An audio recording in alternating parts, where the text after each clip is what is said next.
Welcome back to the Paradigm Project, episode 109. This episode, we're interviewing Adrienne Thygerson, who is on the board for the first robotics competition and education system, as well as first Lego. And this is going to be a really great episode about STEM and inquiry-based learning. So stick around. It's a good one. Cool. that was a good intro. Now start with your questions. Let's get started. Yeah. What was your introduction into STEM? So my first introduction to STEM that I recall was when I was probably in about fourth grade. I went to a school science fair. So if you ever wonder if there's value in science fairs, I guess there's a little bit of value because I hadn't had a lot of exposure to science other than my dealings. I love to be outside. I love to deal with the natural world. I was always down with magnifying glasses, looking at bugs and stuff like that when I was little. But I went to this STEM fair, and it was just a small one, just put on by students, older students in our school. And it kind of just hit a trigger for me. And I remember just being fascinated by litmus paper and different things that were just small but simple. And I just thought, wow, this is a cool world. And I ended up the next year actually getting enrolled in a class with the teacher that led those science fairs. And he had a hands-based learning philosophy that just really opened up the world of science to me. Well, that's fantastic. Where did you go from there? Because in my experience, I was also, as a homeschool kid, looking at bugs with magnifying glass, always sort of curious about the natural world, but I never really saw the correlation from that and that sort of interest in questioning things and hands-on, building stuff and experimenting into the job market and into further higher education. So where was that transfer for you? Where did you put your energy into? I think that science classes were always my favorite classes in school. And so they are where I put my emphasis and my interest. I can't say that I had a really great biology teacher when I was in 7th grade that again had hands-on exploration, and that's what I ended up studying in school. I think if I had had more hands-on experiences with engineering or technology or that kind of stuff, I probably would have actually gone that route over biology, but that was where my main emphasis was, and so that's where I put my emphasis with my K through 12 education, and that's what I ended up studying in college.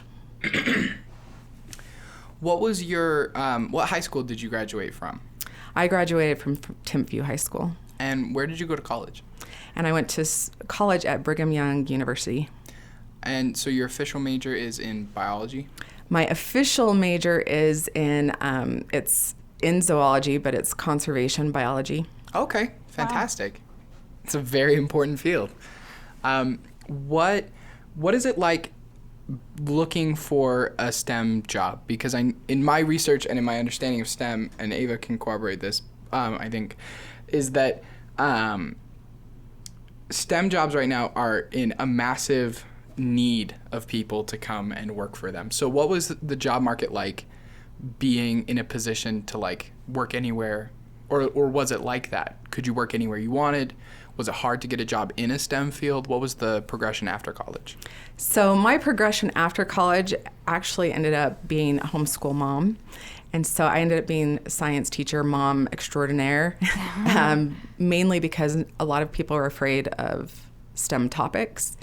And so it wasn't really that difficult for me to go and find a STEM job right after college in an entry-level position.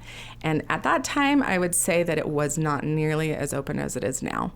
Now, with technology and the whole world opened up, it's absolutely crazy now. And I think at the time that I graduated, it was still, especially in biology, it was still go a little bit further before you get into the actual field that you want to go into. But nowadays, with technology merging with biology, it's totally changed the world. That's fantastic. You said like STEM topics, sorry, STEM topics being kind of difficult or like scary to understand or whatever. I was doing some research, and like about half of Americans won't pursue STEM because they find it like too difficult or it seems too hard. Why do you think STEM has that, like, I guess that idea around it, that feeling of it's just, oh, it's too hard, I'm not going to pursue it? I think one of the things that I've noticed is, and that we talk about a lot actually with science professionals in our state, is that early exposure to STEM is really important. A lot of times we delay that, and so it becomes something that seems like, oh, that's for somebody else. But the younger we're able to capture people or get them interested, it doesn't seem so difficult anymore. And a lot of times our educational system focuses too much on rote memorization, and you need to know these concepts, and doesn't give the hands-on exploration. When you have the hands-on exploration, the understanding actually does not become that difficult. It becomes more exciting and engaging, and you actually understand. For example, let's say Newton's laws of motion. A lot of times when people are exposed to that, if they don't get hands-on education with it, they are just told, okay, tell me what Newton's laws of motion are, and give me some examples. And that can be a little bit intimidating because you're bringing up all these different ideas. But if you actually go and do hands-on experiments with them, for example, if you put a stack of books with little kids and you say, okay, here's a small stack of books and here's a large stack of books, and then you ask them which stack is going to be harder to push, they're going to make a guess, and they're going to have an idea of what it's going to be. What do you guys think? It's going to be the bigger stack. It's going to be the bigger stack. Does it seem so hard that Newton's laws would support that if they're actually going and pushing that bigger stack, and then they actually go and try and push it? They're going to have a better understanding of what Newton's laws are with just that simple experiment. So if young kids are not getting the exposure to the sciences and STEM in their public schools or in just their schools in general, what can they do to like get involved, or where can they go to get involved in STEM? So I think that it's changed a lot. I have worked on with the, I'm trying to think of what the name is. There's a parent advisory group for the state with STEM, and there have actually been a lot of things that have changed. And kids are getting exposed at younger ages. In fact, from kindergarten through 12th grade, there are now standards that say, okay, we want inquiry-based education. And so whether schools are able to apply that, it's difficult to apply all the different topics that everyone wants to apply in school, but it's happening more. And so it is happening more. And that's actually one of the goals of the FIRST program in Utah, is to give that exposure to kids at a younger and younger age. Before we move into talking about the FIRST program, can you explain, for me, because I don't know, and also for our listeners, what you would define as inquiry-based learning? Inquiry-based learning is where, instead of just saying, okay, these are the things that you need to learn, A, B, C, you're going to have a question. And you're going to say, okay, for example, I brought up the Newton's laws. You're going to have a question. You might even have, in a classroom setting, you might even have stations in an elementary school setting where kids get to go and try a whole bunch of different things before you ever even talk about a topic, so that they're having hands-on experiences before and having questions like, what do you think is going to happen when you put green food coloring in with a blue food coloring? Is it going to change color like when you mix blue and yellow, or is it going to do something different? So they get to have hands-on learning so that they get to ask a question and then see what really happens. It makes a big difference when you have an inquiry or a question before you actually discuss a topic. I think that's super vital. It's similar to like the Socratean discussion of liberal arts, in that we're talking about the questions that we have about the natural world and figuring them out together in this discussion-based scenario like we have at Paradigm. I know for me, at least, when I was like first getting exposed to STEM fields, it was always like, we're going to have a bunch of things written on the board, and then you will copy them down into your notebook, and then at the end of the semester, we will shoot a marshmallow with a spoon catapult. And I was like, this class is terrible. It was really like terrible, and I did not like it. And I've had, even continuing on from that, like I wanted to take chemistry, and I've had people and I've had teachers be like, hey, don't do that. It's going to be really hard. And like, you know, steer people sort of away from that field. So what are some of the ways that you've found to help, you know, change to get people into STEM younger, and talking about FIRST programs, and explaining the ways that we can get our kids exposed to STEM younger? Well, first, I will just say that exposing kids to science when they're young, technology when they're young. I mean, we can all see that the value or what happens with technology with kids when they're young, right? It might even be taking over. So it's interesting, but young kids, they actually love science. And so when they get exposed to different things when they're young, it's just really fun to see their eyes light up and see the light bulb go on, and that they're like, wow, I didn't know that you could do that. A really cool one is when you put soap, a piece of ivory soap in a microwave. Oh, that is a great It is a good one, lesson. Right? But a lot of times we just stop there and we don't explain what happens. I still right? don't know. But it's a great discussion with the density. So there's actually air bubbles that are in that ivory soap. That's why you have to use ivory soap over different soap. Well, you can actually go, and an inquiry-based education or experiment would be, okay, let's go try other types of soap. Does it do the same thing? And then why does ivory soap do that? And then you actually can start doing research, you know, because there's actually explanations. I mean, everything's available now for information on the internet, right? So there are tons of explanations, but you have to have the interest to go and find it out. So when you start with those little experiments and then say, hey, why does that do something? Then that triggers the, hey, let me understand it. And then that's when you go and understand the basis behind it. And that's where, instead of rote memorization, it comes in understanding. You're still learning the same things as with rote memorization, but you have understanding that's associated with it. Can you elaborate on the programs that you're currently involved in? So currently, I've been involved with FIRST Robotics for a very long time. That's one of my favorite programs to support, because it's so, it focuses on so many different things. I could go into, it's not just science and technology or engineering and math. It involves all of those, but it's so much broader. It goes into social questions. It goes into so many more things. But there are 4 different levels in the FIRST program. And the first one's Junior First Lego League. And FIRST stands for inspiration and recognition of science and technology. But the junior program is for young kids, preschool to about 2nd grade, and they're just starting to experiment with programming, robots, having a problem. They're always introduced to a theme. For example, it could be nature or natural disasters. And so then kids, through this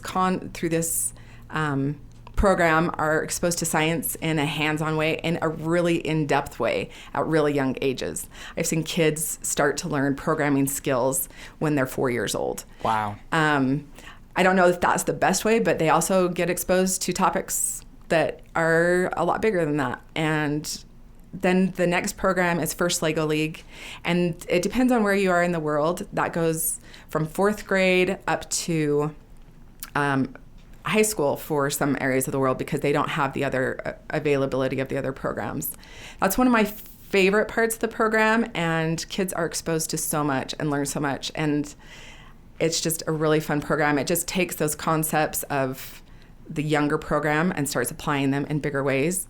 And then there's a First Tech Challenge, which is very, it's using robots. We say that robots are the hook. They aren't the ultimate goal. They just get kids excited about what they're learning. And then the other program is First Robotics Competition, and that's the big robots that you can see competing, and it's a worldwide competition. So I saw that when I was doing research, your daughter in 2015 competed in a robotics competition where it was an underwater robot that you had to build to go. It was so cool. They gave the kids the theoretical scenario that there was a plane that was scanning Lake Powell that went down, and so you had to go down and put on like an oil extraction device to save the lake. But in reality, you went and you had to design a robot that could go down to a pool, open a box, and get stuff out of the box and then transport it up out of the pool. And I just thought that idea was so cool to like present to kids in like a middle school, early high school age. I don't know. It kind of made me sad because I would have loved to do that, but I never like got the chance. How can more people get involved in such a cool organization? So there are so many. So that actually is a different program, and there's so many programs out there. That one's Sea Perch, and it was through Hill Air Force Base that they sponsor programs for kids, and it was also run through Brigham Young University. They're out there everywhere, and the thing that's so cool about it is that there are these higher institutions, these college-level universities that are providing these programs for young kids because they know the value that this hands-on learning has and how it applies when they get to college level. And so that's why they're providing these programs. So they're out there. Someone just all you have to really do is hey, STEM programs in my area. Do a search on the internet. There's lots available. So at Paradigm, we focus on inquiry-based learning, like in the liberal arts. So in your experience, how do liberal arts and STEM like interact with each other? Do they interact well? What's your experience with that? I think that they have always been essentially the same thing. The inquiry-based learning. For example, let's bring in Ptolemy and Nicholas Copernicus, right? Ptolemy had this view of the universe where he said it was Earth-centered. And so an Earth-centered view of the universe was something that people supported forever because it said, hey, we are the most important, right? It even extended into all areas of culture and society at the time, to such a point that when that idea was questioned, it raised a lot of controversy. So when Nicholas Copernicus said, hey, he questioned that idea and said, no, it's going to be the sun at the center of the universe. He wrote a book, right? There's classics in every subject. And that was the question, right? That was the great essential question that he asked is, could we be wrong about this Earth-centered view of the universe? Well, because he asked the question, he inspired somebody else to actually go and investigate whether he was right or not. And that's when Galileo came up with his evidences that there really was evidence that we had a sun-centered universe. Now, were they exactly right? No, the inquiry kept going on. The great discussion of ideas keeps going on even today because we don't have a full understanding of the universe. But Galileo did find out that the center of our solar system was the sun and not the Earth. So with like a liberal arts based education, like you do learn things like Ptolemy and Copernicus and like Darwin and all his books. But do you think it lacks any aspects of STEM that like it needs to incorporate to be more effective? Can I add on to your question? Do you feel like STEM should include more art? So I've heard a lot of people say STEM and a lot of people say STEAM. So to go on Ava's question, do you think STEM is missing an arts component or a liberal arts component? I think that STEAM is a more accurate definition of what actually is happening in our world today. For example, if you go and you look at biotechnology, you'll see that, for example, origami is being used to create medical devices that can fit inside of a body. So I think that STEAM is actually the more accurate description of of our world today than just a STEM-based education. And a lot of that you can see comes through having engineers work with industrial designers so that its form and function fit together, and incorporating creativity into the engineering and technology process. It would seem that we have this society that we don't have enough of these people who can make creative technological advancements that you're talking about, right? Like, I wouldn't have thought to put origami into a medical device, but when you say it like that, it makes perfect sense. And it seems like there's not enough people that like have these tools. Why? I mean, like, I guess for the discussion question would be like, why is there a shortage of STEM peoples? I don't know, STEM people. I think that probably what it goes back to, I don't know that there's, definitely, I just think that the area is expanding so rapidly that when you look at, for example, the percentage of people that go into careers, it's grown, the field has grown at such an exponential rate that you're trying to fill that. It's kind of like raising a number without having the people interest number raised at the same rate.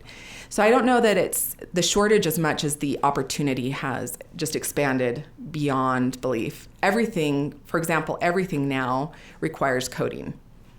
Coding is required for every single thing that we do because computers are so valuable in our lives. They're used even in our garbage systems, they're used in everything. And so we need coders for everything now. Whereas before it was, okay, we have a particular application that we need. We're sending a space shuttle up to space, so we need to have somebody that can help us with that problem.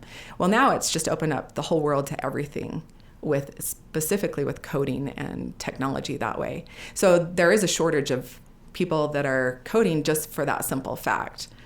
But I think that maybe it goes back to that thing that we talked about before is, do people feel limited because they haven't had the exposure or they just feel like they're not equipped?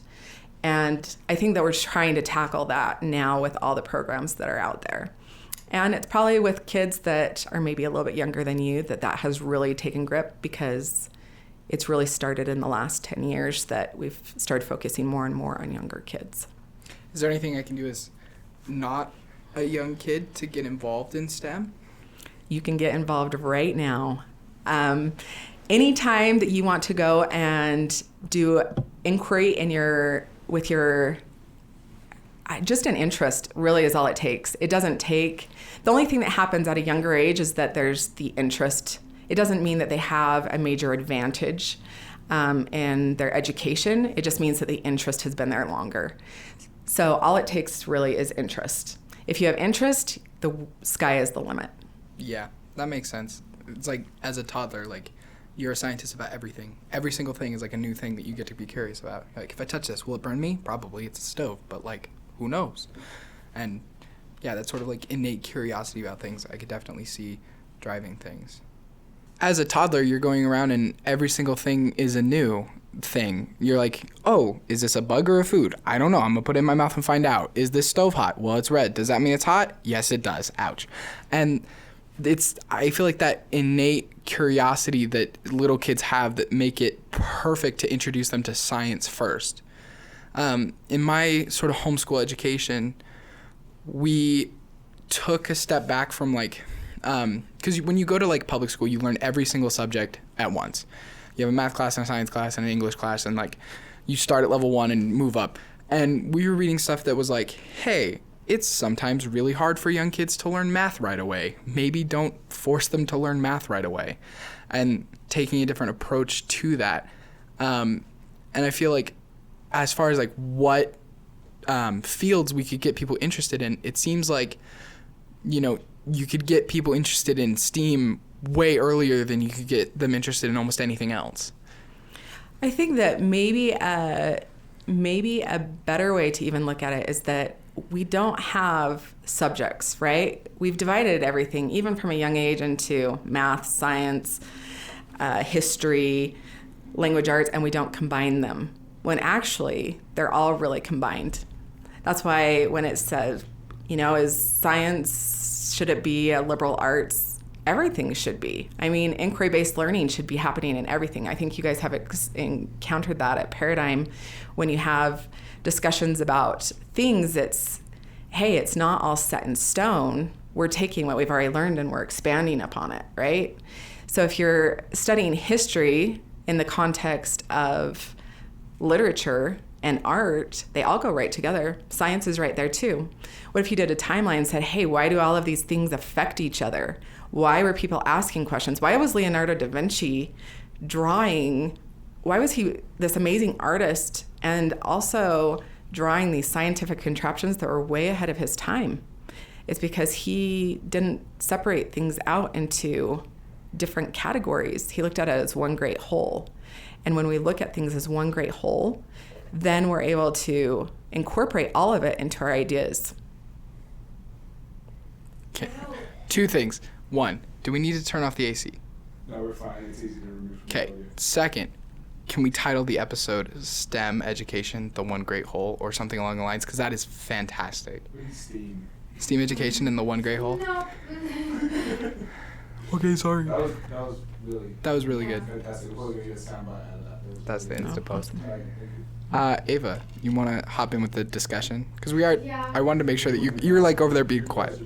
I know with my experience with STEM, so my sister right now, she's studying to be an industrial hygienist. She's actually doing an internship right now in St. Louis, and her world is so foreign to me.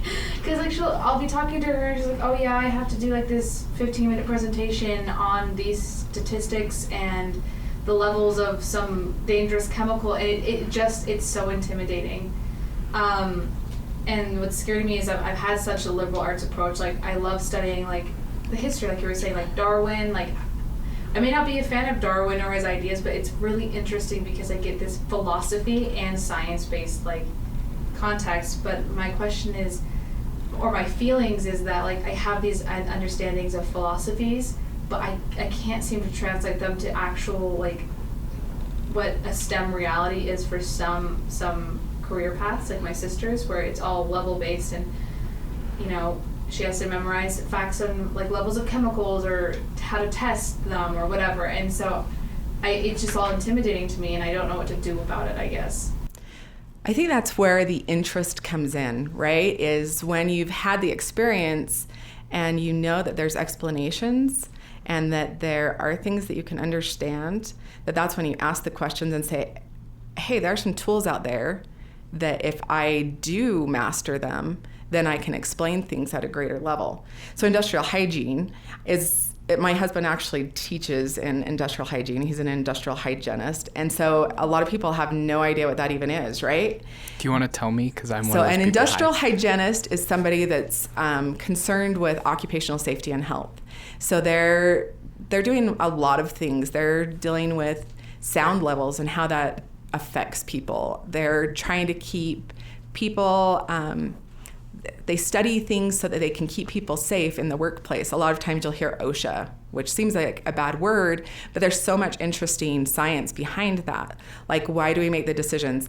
And it's a great exchange of ideas, right? We only have to look so far as the mask mandates and the arguments on both sides to understand that this isn't like in a vacuum topic. There's both sides, and that's what a scientist does, is goes and researches both sides and makes their best argument, just like you do in philosophy or any other liberal arts type of conversation. Is you have to have ideas to back up what your opinion is, but you better get an opinion first, and the only way you're going to get an opinion is to go and find that information that your sister has found, right? Because it's interesting to her. And that's where it comes in, is why is it interesting to her? Is something that she's spent some time with. She's had a little bit of a passion about it. And there's so many topics in science there, that's one field of science. What could your passion be in science? Could it be biology based? Could it be the art component, integration based? There's just so many different things that we can include, and it takes asking a question, what am I interested in? Hey, it's kind of cool. I know that I can do something. It's not too hard if I have the interest and the ideas to go and experiment and see what I like. But she has included that because she spent a lot of time with it. It also takes a lot of time. I think that you guys have probably heard of the 10,000 hour rule. Yeah. So whatever you put your time into, that's what you're going to know and what you're going to master. So you do have to have a passion for it, but it's up to you to develop that passion. And if you have an interest, explore it.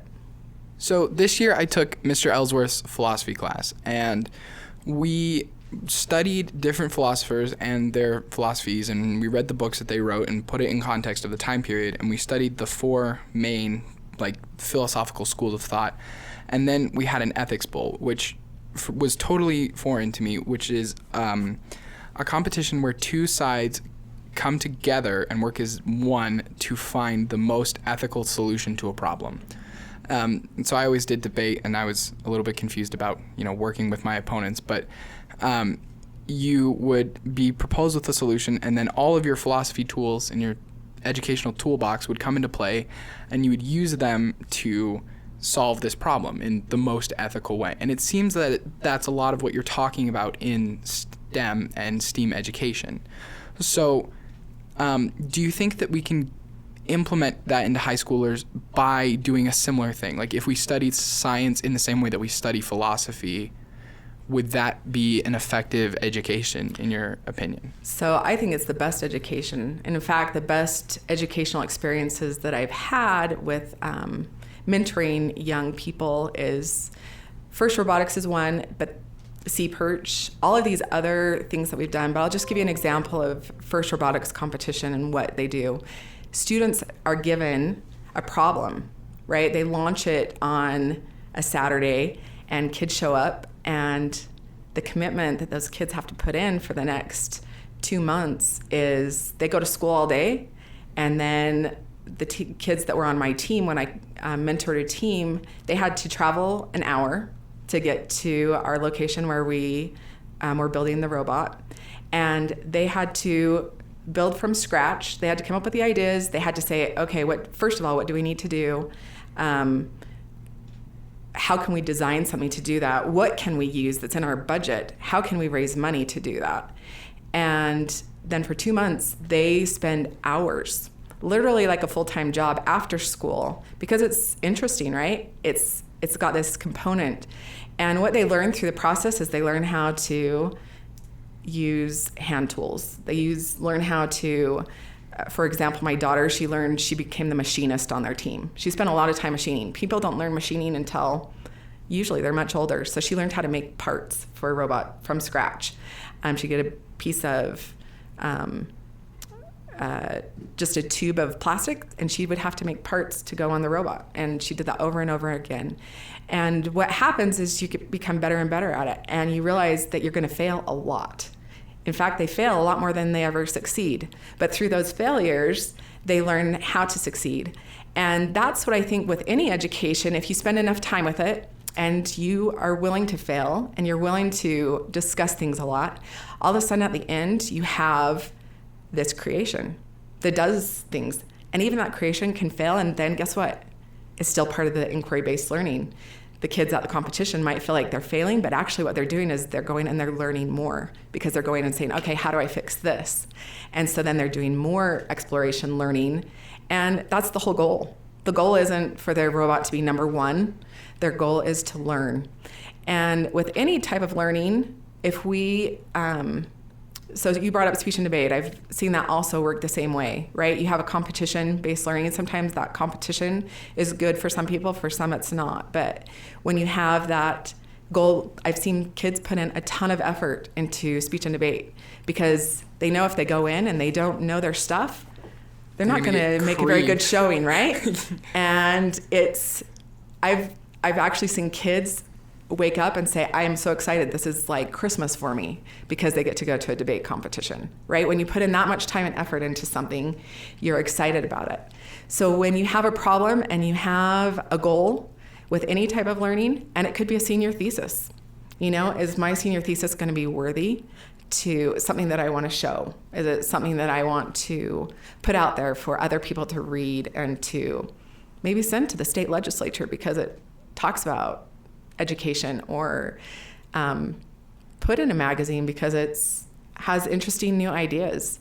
When you put that much time and effort into something, then you become closer to that 10,000 hour rule, right? Where you've put in the time and effort where you can actually say, hey, I actually have some value and some knowledge about this topic that I can probably provide for other people that don't.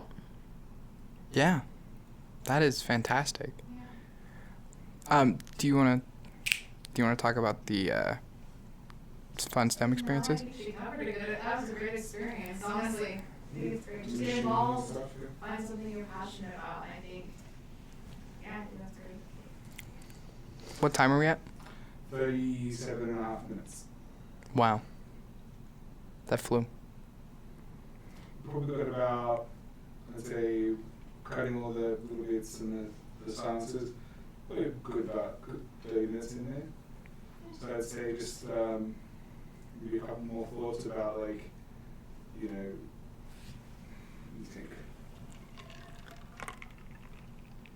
Sorry, you covered so much stuff. Yeah, it was very dense. I was like, this is awesome, but I think spending a bit more time on this idea of art and STEM and sciences being art. What we have so far, that's one of the more beautiful things that we have less about. So we spend a bit more time talking about that, and like, I know you had a couple of really great examples, but even you were into art, so we bring that in, and looking at why, like, if we are going to switch to STEAM, let's make that a bit more emphasized in the podcast. okay. Why are we not switching to STEAM? That is my question. What do people have against the idea of STEAM?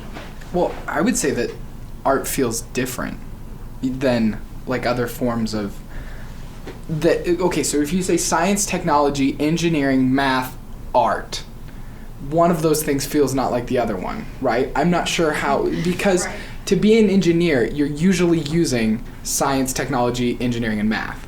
Is it just that art, well, I guess, when you think of art, you think of drawings, paintings, etc., which don't necessarily seem, and don't kill me for saying this, but as useful Yeah. as engineers or scientists, but what is the art we're actually talking about here? Not just people who create art for a living.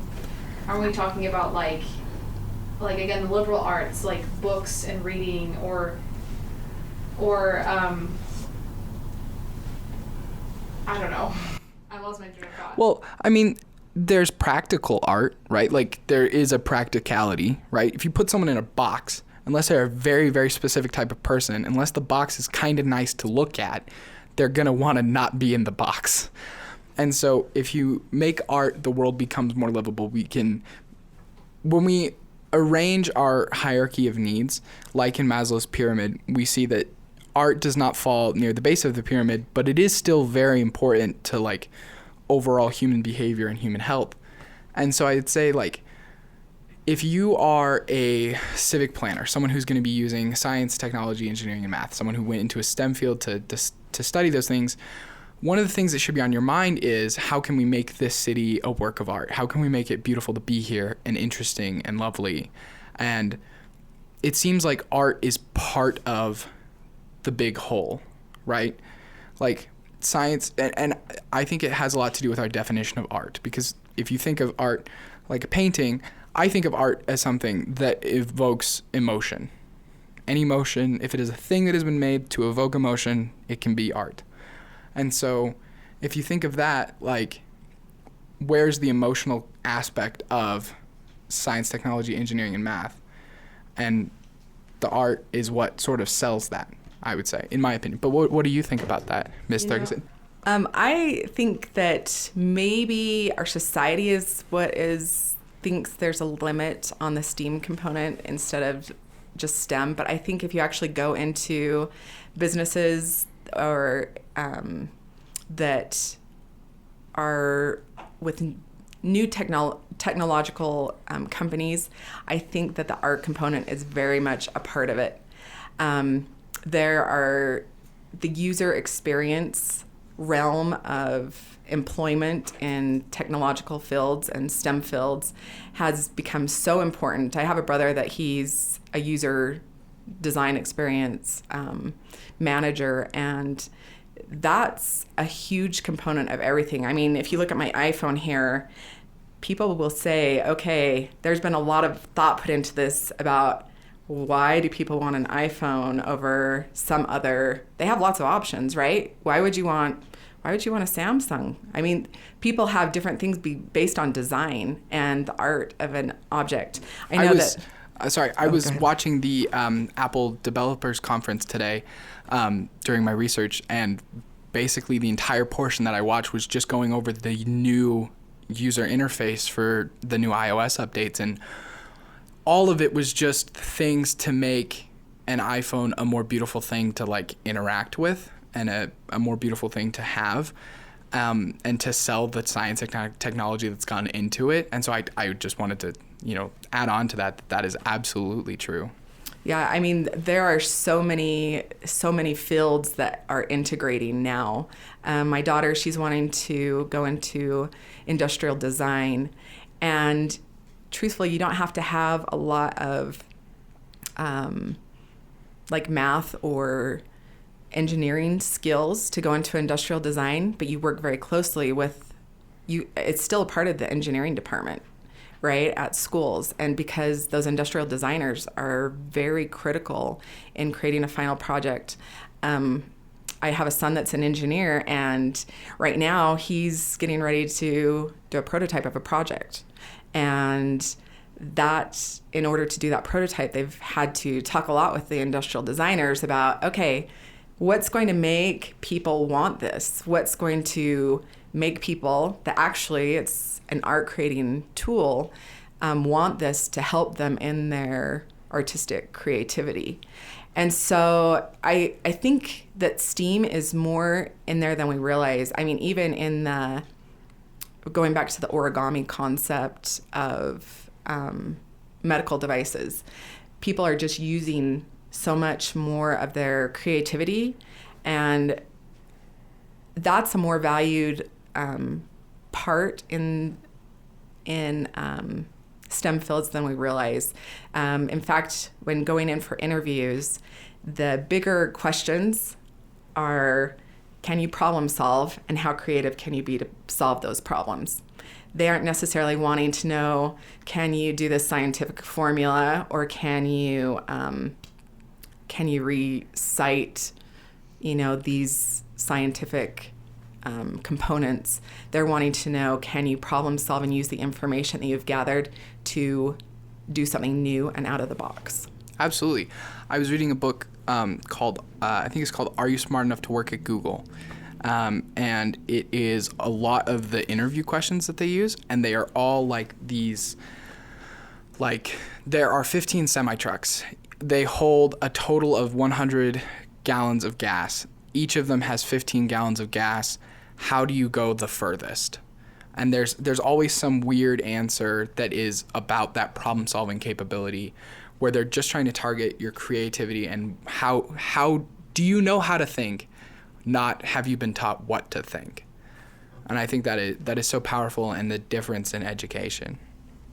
Definitely. In fact, I have my brother who works in user design experience, designing interfaces for internet interfaces for companies to work with. The number one, he's like, where you went to school doesn't really matter to me, because so many people coming out of college don't have that problem solving creativity component. And so he's very art focused because he's learned how to solve problems using design. And I think going back to that evoking emotion component, I mean, my youngest son is obsessed with cars, right? And in fact, I don't think he ever really realized how much he liked and enjoyed art. Like when I would say, hey, do you want to take an art class? Because all my other kids did. I thought, hey, it's part of being well-rounded. And he's like, I don't really want to do it. But if you look at the cars that he draws and the designs that he comes up with and how he feels about talking about cars that are on the road, that's very much an engineering mindset. And he does it with bridges too. And what he draws and what he creates, he doesn't think that he's into engineering or art, but I look at what he does, and there's definitely that passion and that interest there, and it might just come a little bit later. That's so cool. This is great. This has helped me like open my idea of science and STEM and STEAM, because I always just, assumed like what everybody thinks. It's just, scientists that work in labs with chemicals and stuff, but it's really anything. You just need to apply yourself to it. Is your son teaching here at Paradigm next year? He's not. He's a full-time engineer now. Is Jacob Thygerson a different person? Not at all related? No, he's related. So he taught here. He taught here this year. Oh, I see. And now he's working full-time as an engineer. Cool. If you could teach any class at Paradigm, what would it be called, and what would the content be? I think that there needs to be more merging of all topics. And the coolest thing about Paradigm compared to other high schools or middle schools that I know is that they already do combine a lot, right? History is your literature.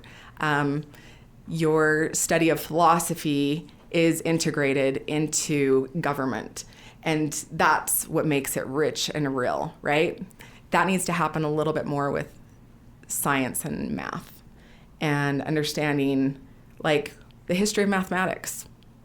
Like, I know that happens a little bit, but when you combine it in even a little bit more, understanding those topics even a little bit deeper, it just adds to the richness of it. And so I think that maybe it would be a science history class where you're actually learning things in the context of a historical context and then applying the new ideas that come with it. Like, why can we build from these old ideas? That is so cool. Next year, we actually have a science and history class called the Cold War, and it's going to be talking about like the science and the gadgets of the Cold War and cool stuff that happened in a historical context. And I totally agree with what you said about math and bringing it in from that. My math teacher had us write a paper about a mathematician, and a bunch of kids, rolled their eyes about it, but I wrote mine on Pythagoras, and I was able to way more understand both the history of why the things happened in Pythagoras' life that they did, and also what made his math so important. And like, I came away with not just, I've read this thing and now I wrote a paper on it and I'm done, but I have a much deeper understanding of why algebra matters and why it was so important to Pythagoras that he devoted his life to it, and why he was willing to kill for it, and like why it was so important, and a much better understanding of the whole coming away from it. Wasn't Pythagoras the one who was scared of beans? He did. He died. He died because he wouldn't cross a bean field? He died because he wouldn't cross a bean field. That is, as far as I know, completely true. It's so cool. No, it makes a lot of sense, because even like studying any topic and having an understanding of the origin gives a lot of insight. I think that's just a truth with any topic, and so I think that'd be a great class to take. So every episode, we ask our guests to either give us a takeaway or a challenge from the episode. If you could challenge our listeners to anything, what would it be? To not be afraid of science because you live it every day, and to find your passion. Find something that you're interested in and delve a little deeper and ask a question about it. That's so good. That's great. That is absolutely fantastic. Well, the takeaway from today is that science is not guys and gals in lab coats mixing green chemicals, but it's the great whole that we are living, and you are a part of it, and you have a chance to contribute to it. So go do what Ms. Thygerson said, find your passion, go be a part of it, and don't forget to keep engaging in the great conversation. Follow us at The Paradigm Pod on Instagram. If you have any comments, suggestions, or anything, or you just want to contact us, you can email us at podcast@paradigmhigh.org. And if you are listening to us on iTunes, don't forget to rate us and Leave a nice message to make us feel better. Leave a comment or share us or whatever. Do anything you can to boost our algorithm. Boost that interaction. Boost it.